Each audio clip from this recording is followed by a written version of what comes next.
गाड्याचं parking व्यवस्थित नाही, काय नाही. इंडस्ट्रियल डेव्हलपमेंट झाली पाहिजे, रस्ते पहिलं झालं पाहिजे आणि ट्रान्सपोर्ट थोडं फास्ट झालं पाहिजे. महत्वाचा रस्त्यांचा प्रश्न वाटतो. ग्राउंड कमी पडतात मुलांना.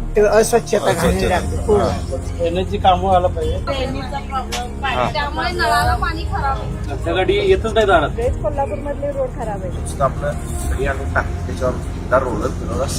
दर 1-2 महिन्यानंतर जेसीबी लावून रस्ता उकरतात, पाईपलाईनचं लिकेज झालेलं असते, परत टाकतात, रस्ता बंद करतात. हे गेले कित्येक वर्ष चालूच आहे. अगदी उत्कृष्ट दर्जाचं काम झालेलं आहे. रस्त्यामुळे आरोग्य बिघडतं. येणाऱ्या पुढच्या पिढीला खूप त्याचा धोका आहे.